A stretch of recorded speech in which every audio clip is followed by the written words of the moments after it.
بسم اللہ الرحمن الرحیم۔ مرزا اسد اللہ خان غالب، جیسا کہ ہم سب جانتے ہیں کہ مرزا اسد اللہ خان غالب اردو ادب کے بہترین اور پاپولر ترین یعنی مشہور ترین یا جو سب سے زیادہ پسندیدہ شعراء میں سے ایک ہیں۔ جیسے شیکسپیئر کو جو مقام حاصل ہے اور انگلش لٹریچر میں ڈرامہ میں اسپیشلی، وہی غالب کو اردو شاعری میں حاصل ہے۔ 18ویں صدی عیسوی کے آخری چند سالوں میں بر صغیر پاک و ہند میں مغلیہ سلطنت آخری ہچکیاں لے رہی تھی، یعنی بہادر شاہ ظفر کا دور ختم ہو رہا تھا۔ 250-300 سال سے ہندوستان پر حکومت کرنے والی مغل حکومت صرف لال قلعہ تک محدود ہو کر رہ گئی تھی۔ انگریز کا تسلط رفتہ رفتہ بڑھ رہا تھا۔ یہ تو ایسٹ انڈیا کمپنی کے تھرو جو ہے وہ زمانہ ہے۔ ایکچولی یہ جو آپ لوگوں کو اسٹارٹ میں بتایا جاتا ہے کب پیدا ہوئے اور کب ان کی ڈیتھ ہوئی، اس کو یاد نہیں کرنا ہوتا ہے، صرف آپ کو آئیڈیا یہ دیا جا رہا ہوتا ہے کہ یہ کون سا زمانہ تھا، اس وقت سیاسی حالات کیا تھے، بیکاز وہ سب کچھ پھر ان کی شاعری میں یا جو نثر ہوتا ہے اس میں ریفلیکٹ کر رہا ہوتا ہے، ان کے اسلوب میں آ جاتا ہے وہ خود بخود۔ تو صرف آپ کو ایک آئیڈیا ہو جائے کہ وہ کس زمانے کے تھے، اور دوسرا یہ کہ وہ ان کے جیسے، پھر آپ کو یہ بھی آئیڈیا ہو جائے گا جب سب کے آپ کو ڈیٹس بتاؤں گی کہ کون سے ان کے ہم اثر تھے، یعنی اس زمانے میں اور کون سے تھے، تو ان کے اسلوب میں کچھ نہ کچھ سملیرٹی ہو سکتی ہے، کچھ سیاسی حالات اس زمانے کے سیم تھے۔ اسی دور پرآشوب میں آگرہ میں 1797 میں غالب پیدا ہوئے، یعنی بالکل اینڈ آف 18 سینچری ہے۔ غالب کے والد میر عبداللہ بیگ خاں بہادر تنخواہ دار ملازم تھے۔ پیدائش کے موقع پر غالب کا نام اسد اللہ خاں رکھا گیا۔ اسد اللہ خاں ابھی کم سن تھے کہ والد کا سایہ سر سے اٹھ گیا۔ والد کی وفات کے بعد اسد اللہ خاں کے چچا نصر اللہ خان نے ان کی پرورش اور کفالت کی ذمہ داری اٹھا لی۔ غالب کے چچا نصر اللہ بیگ خاں کو وظیفہ ملتا تھا اور انہیں جاگیر بھی ملی ہوئی تھی، لہٰذا غالب کے ابتدائی چند سال والد کی وفات کے بعد بھی بڑی آسودگی اور خوشحالی میں گزرے۔ غالب کی عمر ابھی 8 سال ہوئی تھی کہ چچا کا بھی انتقال ہو گیا۔ 13-14 سال کی عمر میں غالب کی شادی نواب الہی بخش کی بیٹی سے ہوئی اور یوں وہ دلی آ گئے، اور یہیں 1869 میں اردو شاعری کا یہ مہتاب اندھیروں میں ڈوب گیا، یعنی ان کا انتقال ہو گیا۔ عظمت غالب۔ اردو میں پہلی بھرپور اور رنگا رنگ شخصیت غالب کی ہے، یعنی یہ بالکل انیشل ان میں سے ہیں شعراء میں سے، اسپیشلی وہ فرسٹ شعراء میں سے جو اتنے مشہور اور آج تک، یعنی now we are talking about کہ 18 سینچری تو اینڈ ہو رہی تھی نا، 19 سینچری گزر گئی، 20th سینچری گزر گئی، اور we are now into the 21st century. After 200 years he is still very very popular, ٹھیک ہے۔ ان سے پہلے کئی شاعروں کی شخصیت قابل توجہ ہے، مگر کسی میں اتنی رعنائی اور رنگینی نہیں ہے۔ آج غالب اردو ادب کے آسمان پر مثال 14ویں کے چاند کے چمک رہے ہیں۔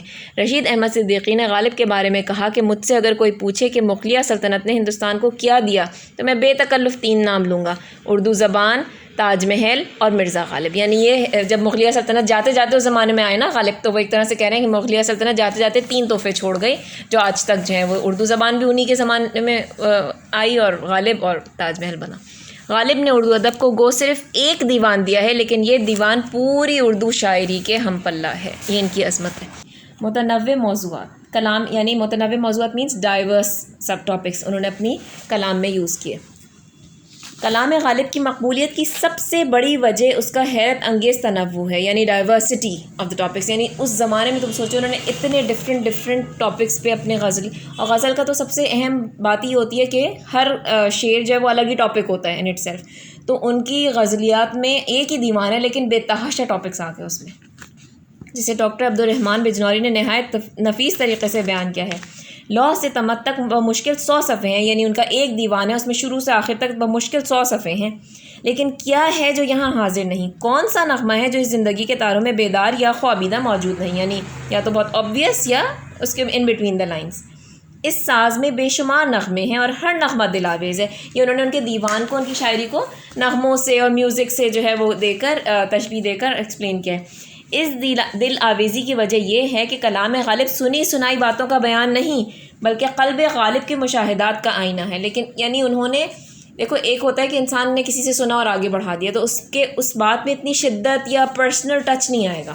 ایک کسی کے اپنے ایکسپیرینسز، اپنے جذبات کو اور احساسات کو وہ ریپرزینٹ کریں گے تو وہ پرسنلائز ٹچ، اس میں ایک انٹینسٹی آف فیلنگ ہوگی۔ تو یہ کہہ رہے ہیں کہ ان کے اپنے آبزرویشنز ہیں، اپنے پرسنل ایکسپیرینسز ہیں۔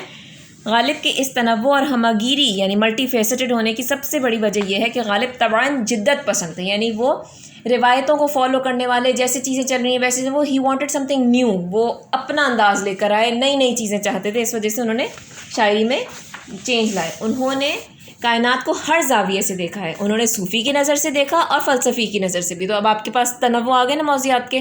صوفیانہ بھی ہے ان کا کلام تصوف بھی ہے, یہ ہے نا یہ مسائل تصوف تیرا بیان غالب. صوفیانہ یعنی ریلیجس اور ریلیجس, ہاں بالکل. فلسفیانہ یعنی فلاسفک. رند کی نظر سے بھی دیکھا اور زاہد پاک باز کی نظر سے, یعنی ایک برے اعمال کرنے والے شخص کی نظر سے بھی دیکھا, گناہگار کی بھی, اور زاہد پاک باز کی نظر سے, پاک باز کی نظر سے بھی. ہے نا تجھے ہم ولی سمجھتے جو نبادہ خوار ہوتا. تو یعنی خود ہی آ گیا کہ وہ شرابی کبابی بھی تھے, تو دوسری طرف وہ کافی صوفیانہ اور ریلیجس مزاج بھی رکھتے تھے. یہی گہری نظر ہے جس نے ان کو ذہن و فکر کی اس بلندی پر پہنچا دیا جہاں سے دنیا بازیچہ اطفال سے زیادہ نظر نہیں آتی, یعنی بچوں کے کھیلنے کی جگہ سے. یعنی پھر دنیا ان کے نزدیک کچھ اتنی خاص نہیں رہی نا, وہ اتنا ایلیویٹ ہو گئے تھے. آہ کو چاہیے ایک عمر اثر ہونے تک, کون جیتا ہے تیری زلف کے سر ہونے تک. خورشید علی خاں کہتے ہیں کہ غالب کے ہاں عقل پرستی کی لے اس قدر بڑھی ہوئی ہے کہ اس کے کلام کا جمالیاتی اور جذباتی پہلو بھی عقل سے گریز نہیں کرتا. یعنی وہ ہے نا کہ جذبات میں بھی ان کا عقل کا پاسباں ساتھ ساتھ رہتا ہے, یعنی دل پہ نہیں جاتے وہ ساری چیز, اس میں ان کا اپنا فلسفہ یا اپنی لاجک وہ ساتھ ساتھ رہتی ہے. اس لیے جیسے جیسے تحقیق یعنی ریسرچ, تجسس یعنی کیوریوسٹی, تجربہ ایکسپیرینس, علم نالج کے باعث کائنات کے راز ہائے سربستہ سے پردے اٹھتے جائیں گے, محاسن کلام غالب بھی ذہن انسانی پر منکشف ہوتے جائیں گے. یعنی جیسے جیسے انہوں نے دنیا کو آبزرو کیا, مزید خود ان کے تجربات بڑھے, تو وہ ان کے کلام میں وہ چیزیں پھر آتی چلی گئیں. ہر ایک بات پہ کہتے ہو تم کہ تو کیا ہے, تم ہی کہو کہ یہ انداز گفتگو کیا ہے. غالب نے کسی مخصوص فلسفہ زندگی کی ترجمانی غالباً اس وجہ سے نہیں کی کہ اتنا رفیع, وسیع اور بلند ذہن کسی ایک گوشے کا پابند نہیں ہو سکتا. یعنی he did not follow one line of شاعری. اپنی شاعری میں یعنی یا تو صرف صوفیانہ ہوتا یا صرف فلسفیانہ ہوتا, انہوں نے کسی اور فلسفے میں بھی کسی ایک پرٹیکولر اسکول آف تھاٹ کو نہیں انہوں نے اپنے آپ کو باؤنڈ کیا. He was a very free person. غالب اور شیکسپیئر دونوں ایک ہی طبقے سے تعلق رکھتے تھے. دونوں نے زندگی کے کسی ایک پہلو پر زور نہیں دیا, کیونکہ ایک پہلو پر تو وہ زور زیادہ دے جسے دوسرے پہلو نمایاں نظر نہ آئے, جس کا فوکس ایک طرف ہونے. نہیں, وہ کہہ رہے ہیں ان کا فوکس اتنا بڑا تھا, ان کو ہر چیز کے اتنے سارے ایسپیکٹس نظر آتے تھے کہ وہ اپنے آپ کو لمٹ نہیں کرنا چاہتے تھے. رگوں میں دوڑتے پھرنے کے ہم نہیں قائل, جب آنکھ سے ہی نہ ٹپکا تو پھر لہو کیا ہے. غالب نے اردو شاعری میں کسی نئی صنف کی بنیاد نہیں ڈالی, نہ کوئی نیا موضوع اردو شاعری کو بخشا. یعنی وہ کوئی نئی چیز نہیں لے کر, غزل اس سے پہلے بھی تھی, مگر انہوں نے شعر و شاعری کی اندرونی دنیا میں انقلاب ضرور پیدا کر. لیکن غزل کس طرح کی ہو, کتنی ڈائیورسٹی آف ٹاپکس ہو, کیا اس کا انداز بیاں ہو, وہ بالکل انہوں نے بدل کے رکھ دیا. انہوں نے تمام اصناف سخن میں طب آزمائی کی اور سب میں جدت پیدا کی. یعنی جو جو طریقے تھے شاعری میں وہ سب انہوں نے کیا کہتے ہیں, مطلب ایک طرح سے نیاپن لیا ہے سب میں. انہوں نے اپنے ذاتی جذبات اور ذاتی نقطہ نظر کو بیان نہیں کیا, بلکہ کائنات کی وسیع فضا کو غزل میں سمونے کی کوشش کی ہے. یعنی انہوں نے پرسنل, تو ہم نے بات کی نا کہ پرسنل انہوں نے اپنی فیلنگز اور ایکسپیرینسز بھی شیئر کیے, پلس اس کے ساتھ ساتھ انہوں نے اپنی آبزرویشنس کو, پوری یونیورسل جو چیزیں ان کو نظر آتی تھیں کہ یونیورسل ٹروتھس ہیں یہ, ان کو بھی شیئر کیا ہے. تو اس وجہ سے آپ یہ دیکھ رہے ہیں کہ وہ بہت ڈائیورس تھے. خورشید علی خاں کہتے ہیں کہ غالب کا علمی اور ادبی شعور اپنے دور کے ذہنی, فکری, جذباتی اور اخلاقی افق پر پوری طرح محیط ہے. What is most amazing about this all is کہ اتنا زیادہ اس کو اتنا ہائی لائٹ کیا جا رہا ہے, بیکاز آپ سوچیں وہ زمانہ کون سا تھا. اس زمانے میں اگر ان کی ذہن اتنا آگے کا سوچتا تھا, اتنا زیادہ سوچتا تھا, اتنا اوپر سے دیکھتا تھا چیزوں کو, جب یہ چیزیں اتنی کامن نہیں ہوئی تھی, تو اس وجہ سے یہ, اور اردو شاعری میں تو بالکل بھی یہ چیزیں اتنی زیادہ نہیں تھیں. جدت ترازی, اب وہی بات آ گئی کہ نیاپن پیدا کرنا, جدید سے نکلا نا. غالب کی شاعری کی بنیاد جدت ترازی پر ہے. اس جدت یعنی انہوں نے کسی کو پیچھے سے فالو بھی نہیں کیا, کسی کا سٹائل آف شاعری, کسی کا سٹائل آف رائٹنگ کو انہوں نے فالو نہیں کیا. اس جدت ترازی میں جدت تخیل یعنی ان کے خیال, ان کی سوچ کا میں نیاپن, جدت طرز ادا یعنی آپ نے کس طرح سے اس کو ادا کیا, پھر کس طرح لکھا, لکھنے کا سٹائل, جدت تشبیہات, نئی نئی تشبیہات وہ لے کر آئے, جدت محاکات یعنی منظر نگاری ان کی بالکل نئی طرح سے ہوئی, جدت استعارات یعنی سملیز, وہ میٹافورز بھی ان کے نئے تھے, جدت الفاظ, سب آ جاتے ہیں, الفاظ بھی نئے نئے لے کر آئے اردو شاعری میں, اور ان الفاظ کا یوزیج بھی کہ کس طرح سے ان کو استعمال کیا. تو ان کی بیسک جو ہم نے سب سے پہلی جو چیز یاد رکھنے کی ہے کہ تنوع ہے، ان کے موضوعات بہت الگ الگ ہیں. دوسرا جدت طرازی، یعنی انہیں ایک بالکل الگ طرح کر دیا. تیسرا طنز، شوخی و ظرافت. اور چوتھا لیکن اس کے ساتھ ساتھ سادگی. انہوں نے سادہ، یہ نہیں کہ انہوں نے اتنا مشکل کر دیا. جیسے آتش کی جو زبان ہے وہ ذرا کمپلیکیٹڈ ہے، اتنی سادہ نہیں ہے. انہوں نے بہت سادہ، اور یہ کہ لوگ عام فہم سمجھ سکیں. اقبال کی شاعری بہت مشکل ہے، تو انہوں نے بالکل سادہ اور آسان ہے. اور اس کے علاوہ ان کی تشبیہات اور استعارات بہت یونیک بھی، اور ان کا استعمال بھی، اور تلمیح کا بھی استعمال کیا انہوں نے. یہ ان کے اسلوب کے مین چیزیں جو یاد رکھنی ہیں.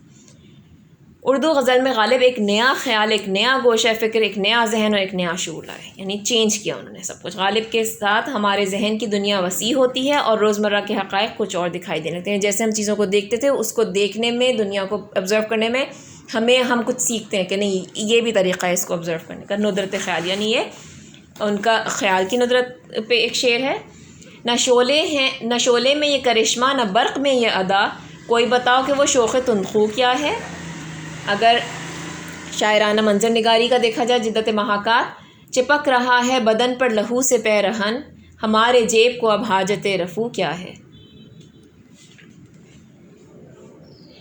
نادر تشبیہ اور تلمیح بھی، انہوں نے تشبیہات اور تلمیحات بھی نئی طرح کی.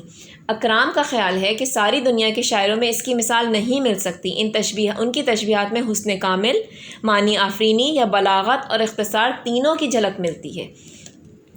یعنی مختصر بھی ہیں اور اس کے باوجود کمپلیٹ ہیں، اور معنی یعنی ذو معنی، یعنی آپ ایک گہرے معنی ہوتے ہیں نا، وہ ہیں ان کی تشبیہات کو آپ اسٹڈی کریں، ان کی ڈیپتھ میں جائیں. حقیقت یہ ہے کہ غالب نے ایک نئی زبان ایجاد کی ہے، خیالات کے نئے سانچے بنائے اور نئی روشنیوں کی بنیاد ڈالی، نئی روشوں کی بنیاد ڈالی. تشبیہ اور استعارے کی خاطر غالب نے کہیں شعریت کی روح کا خون نہیں کیا. وہ الفاظ سے اس طرح کھیلتے جیسے کوئی ماہر فنکار اپنے ساز سے. یعنی تشبیہ اور استعار کے استعمال ایسا ہے کہ ان کے اس کا وزن یا شاعری کا کوئی خوبصورتی ڈیمیج نہیں ہوئی، وہ اس سے اور بڑھی ہے. دام ہر موج میں ہے حلقہ صدقہ میں نہنگ، دیکھیں کیا گزرے ہے قطرے پہ گوہر ہونے تک. طنز و شوخی و ظرافت. غالب کی شاعری میں طنز و ظرافت اور شوخی کے جو دھنک رنگ نظر آتے ہیں، اردو شاعری میں اس سے پہلے اس کی مثال نہیں ملتی.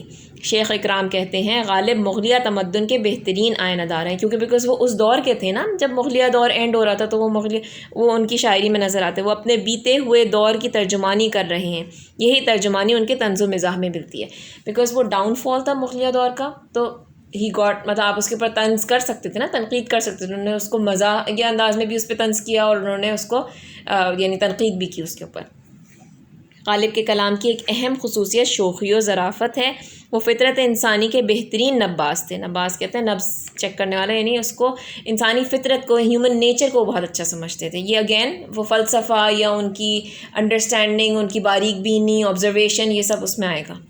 انہوں نے قلب کے اندر جذبے کی گہرائیوں کو ٹٹولا اور جذبات انسانی کی پردہ دری کی ہے. وہ چیز جس کے لیے ہم کو ہو بہشت عزیز، سوائے بادئ گلفام میں مشک بو کیا ہے. پروفیسر یہ کہاں کی دوستی ہے کہ بنے ہیں دوست نا سے، کوئی چارہ ساز ہوتا، کوئی غم گسار ہوتا. پروفیسر آل حمد سرور لکھتے ہیں کہ اس نفسیاتی گہرائی کی وجہ سے ان کے کلام میں لطافت و شگفتگی پائی جاتی ہے، جو ظرافت کی اساس و بنیاد ہے. حالی غالب کو حیوان ظریف کہتے ہیں، اور حقیقت یہ ہے کہ مرزا غم میں قہقہے لگا سکتے ہیں، اس لیے نہیں کہ وہ بے حس اور لاپرواہ ہیں، بلکہ اس لیے کہ وہ اس مقام پر پہنچ گئے تھے جہاں سے دنیا ان کو بازیچہ اطفال سے زیادہ نظر نہیں آتی تھی. یعنی ان کے اوپر جو غم پڑے تو وہ یعنی کہ وہ انسینسٹیو تھے، تو وہ غموں سے ان کو تھے، وہ غم سے مطلب ان سے اوپر ہو چکے تھے. غم ان کے اوپر امپیکٹ نہیں کرتے تھے. غالب انتقال ہوا تھا، انہوں نے بہت غم سہے، بہت غم سہے. بھائی بھی بیمار تھے سارے. غالب کی شوخی ان کے کلام میں جا بجا اجاگر ہے، جو نہ صرف زندگی کے لطف کو دوبالا کرتی ہے بلکہ اصلاحی بھی ہے. یعنی پھر تو بہت بڑی بات ہے نا، اتنے غم اٹھانے کے بعد بھی لائٹ ہارٹیڈ انہوں نے وہ کیا کلام. یہ رشک ہے کہ وہ ہوتا ہے ہم سخن تم سے، وگرنہ خوف بد آموزی عدو کیا ہے. رام بابو سکینہ کہتے ہیں مرزا کی شاعری میں جو مایوسی اور درد کی تاریکی ہے، اس کو ان کی طبعی ظرافت اور شوخی اکثر دور کر دیتی ہے. یعنی ان کی شاعری میں کہیں نہ کہیں تو غم جھلکتا ہی ہے نا. غیر نیچرل ہے، ظاہر انہوں نے اتنا سہا، اتنی ٹریجڈیز انہوں نے دیکھی، لیکن ساتھ میں جو وہ شوخی اور ظرافت اور شرارت ہے اس سے وہ بیلنس آؤٹ ہو جاتی ہے. شاباش. اکثر اشعار میں معلوم ہوتا ہے کہ حزن و یاس کے ابر میں ظرافت کی دھوپ نکلی ہوئی ہے. ہم نے مانا کہ تغافل نہ کرو گے لیکن خاک ہو جائیں گے ہم تم کو خبر ہونے تک. سادگی. غالب کے آخری دور کی ایک اور خصوصیت جو انہیں میر کے برابر لا کھڑا کرتی ہے وہ ان کی سادگی پرکاری ہے. اسی وجہ سے ان کے اشعار نشتر بن کر دل میں کھٹکتے ہیں. سوز و گداز کی چند تصاویر مرزا کے کلام کی ملاحظہ ہوں. غم ہستی کا اسد کس سے ہو جز مرگ علاج، شمع ہر رنگ میں جلتی ہے سحر ہونے تک. رہی نہ طاقت گفتار اور اگر ہو بھی تو کس امید پہ کہیے کہ آرزو کیا ہے. غرض دیوان غالب کے مطالعے سے ایک زبردست شخصیت، مزاج، ذہن اور طبیعت کا اندازہ ہوتا ہے. غالب کی قدر و منزلت ان کے زمانے میں نہ ہوئی. اس دور میں لوگوں نے نہیں ریکگنائز کیا کہ اتنا بڑا شاعر ہے. نہیں، خود غالب نے اپنی ناقدری کا رونا بہت رویا ہے، کیونکہ ان کو خود احساس ہو گیا تھا کہ میں بہت اچھی شاعری کر رہا ہوں. اور ان کو پتہ بھی نہیں چلا کہ پھر وہ اتنے فیمس نہیں، ان کی قدر ان کے زمانے میں ویسی ہی ہوئی جیسی شیکسپیئر کی اس زمانے میں ہوئی تھی. یہ حشر ان تمام اشخاص کا ہوتا ہے جو ذہنی طور پر اپنے زمانے سے آگے ہوتے ہیں. اس وقت لوگ نہیں سمجھ سکے کہ کس نظر سے دنیا کو دیکھ رہے ہیں، کیا بیان کر رہے ہیں. اسی لیے میں بتا رہی ہوں بار بار کہ اس دور میں اس طرح کی شاعری، that is why he was so amazing. کلام غالب کے مطالعے کے بعد غالب کا اپنے بارے میں یہ بیان تھا: ہوا ہے شہ کا مصاحب پھرے ہے اتراتا، وگرنہ شہر میں غالب کی آبرو کیا ہے.